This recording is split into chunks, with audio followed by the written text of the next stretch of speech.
A lo largo de este videotutorial veremos los conceptos básicos utilizados en la gestión de proyectos, así como las principales herramientas que ofrece Microsoft Project para facilitar esta gestión.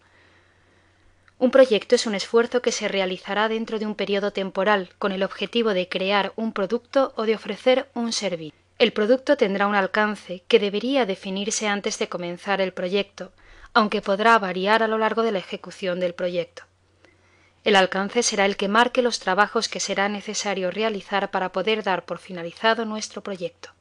El tiempo será otro de los parámetros fundamentales para nuestro proyecto. Antes de comenzar, se realizará una planificación que delimite claramente la fecha de inicio y de fin estimada.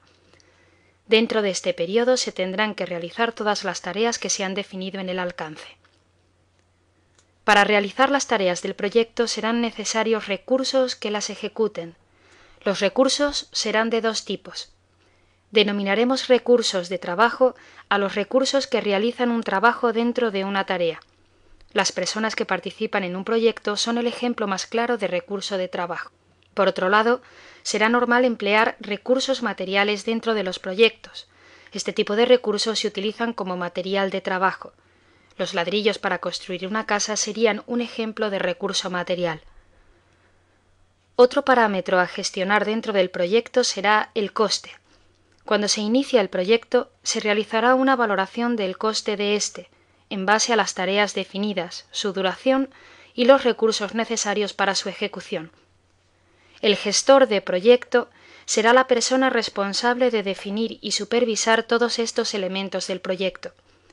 Para poder desarrollar sus actividades, precisará herramientas que le faciliten la gestión de todos los elementos del proyecto, sus relaciones y seguimiento a lo largo del tiempo. Microsoft Project es una de las herramientas más utilizadas en las labores de gestión de proyectos. A continuación, veremos los principales servicios que ofrece a sus usuarios. Comenzaremos el proyecto definiendo su alcance y definiendo las tareas que será necesario realizar a lo largo de su ejecución. Para ello, accederemos al menú Ver, opción Diagrama de Gantt. Este tipo de diagrama es el más utilizado para representar gráficamente la distribución temporal de las tareas de un proyecto. A la izquierda de esta vista se muestra una tabla con la lista de tareas del proyecto. En esta tabla podremos crear y modificar las tareas del proyecto y los valores de diferentes campos de cada tarea. La información que se muestra en las columnas de la tabla se puede cambiar desde el menú Ver, Tabla. El submenú que se muestra contiene diferentes tablas predefinidas que muestran un conjunto de campos relacionados. Si seleccionamos la tabla Costo, vemos cómo la tabla pasa a mostrar información relativa al costo del proyecto. Si volvemos a la tabla Entrada, se muestra información relativa a las fechas de comienzo y fin de las tareas. Al árbol de tareas del proyecto lo denominaremos estructura de descomposición del trabajo. Es especialmente útil definir una tarea raíz del resto de tareas del proyecto, de forma que nos permita totalizar todos los datos del proyecto. A la derecha de la tabla de tareas se muestra el diagrama de Gantt correspondiente a nuestro proyecto. En este diagrama se muestra cada tarea como una barra horizontal que cubre el periodo de duración de la tarea. En la parte superior del diagrama podemos ver las fechas, con una escala temporal que podremos personalizar. Una vez definidas la lista de tareas, realizaremos una estimación de la duración de cada una de ellas. Para indicar la duración, utilizaremos el campo Duración que se muestra junto a cada nombre de tarea. Por defecto, esta duración se indica en días, aunque es posible utilizar otras unidades. Por último, tendremos que planificar el comienzo del proyecto y de cada una de sus tareas. Para que esta labor sea menos tediosa, es fundamental indicar las dependencias que existen entre las tareas, de forma que marquemos unas reglas en el orden de ejecución de las tareas del proyecto. En nuestro ejemplo, la tarea de pintar techos queremos que se ejecute antes de la tarea pintar paredes, por lo que hemos establecido una dependencia entre ambas. Las dependencias se muestran en el diagrama con una flecha que une unas tareas con otras. Podemos crear dependencias pulsando con el ratón sobre la tarea predecesora y arrastrando hasta la sucesora.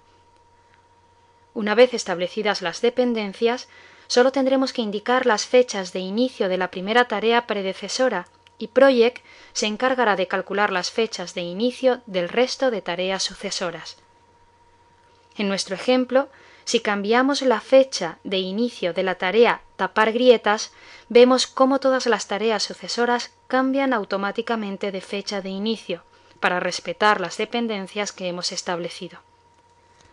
Una vez definidas las tareas y su planificación, será necesario definir los recursos que tendrán que realizarlas. Para la definición de los recursos e información asociada a los mismos, accederemos al menú Ver, opción Hoja de recursos. En la hoja de recursos se muestra en forma de tabla la lista de recursos definidos y podremos añadir nuevos recursos completando las filas vacías de dicha tabla. Como datos destacables que será necesario cumplimentar para cada recurso tenemos nombre del recurso. Es una descripción corta que nos permitirá identificarlo. En el caso de una persona, podríamos indicar su nombre real. Si no tenemos definidas personas concretas para nuestro proyecto, podremos utilizar el nombre de su perfil, por ejemplo, Fontanero 1. Campo tipo. Permite distinguir los dos tipos de recursos que mencionamos anteriormente, trabajo y material. Capacidad máxima. Permite definir el porcentaje de dedicación que cada recurso puede tener al proyecto. Si indicamos un 50% y la jornada laboral definida es de 8 horas, estaremos indicando que el recurso solo puede trabajar un máximo de 4 horas diarias. Por último, tasa estándar. Permite definir el coste que tiene la utilización del recurso.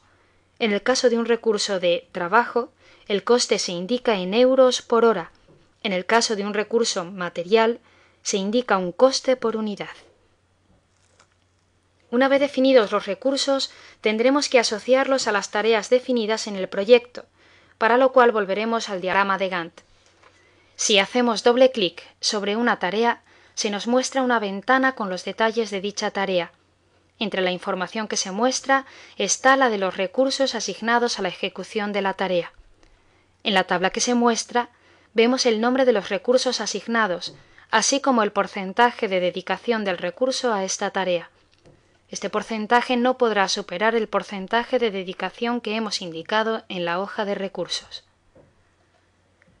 Si pulsamos sobre cualquier celda de la columna Nombre del recurso, se muestra un desplegable con la lista completa de recursos de nuestro proyecto y podremos seleccionar uno. Una vez finalizada la asignación de recursos a la tarea, pulsaremos en el botón Aceptar. Otra forma de realizar la asignación de recursos es pulsando en el menú Ventana, opción Dividir. Vemos cómo la pantalla queda dividida en dos zonas. En la superior continúa mostrándose el diagrama de Gantt y en la inferior se muestra información de los recursos. Si pulsamos sobre cualquier tarea del diagrama de Gantt, la parte inferior se actualiza para mostrar la información asociada. Para cerrar la planificación y poder pasar a realizar seguimiento del proyecto, utilizaremos la opción Herramientas, Seguimiento, Guardar línea base. La línea base podemos considerarla una foto inicial de la planificación del proyecto, sobre la que podremos indicar el grado de avance en la ejecución de las tareas, replanificar actividades y obtener distintos tipos de informes. En la pantalla que se nos muestra simplemente pulsaremos en el botón Aceptar para comenzar con el seguimiento. Veremos más detalles de las opciones de seguimiento en próximos videotutoriales.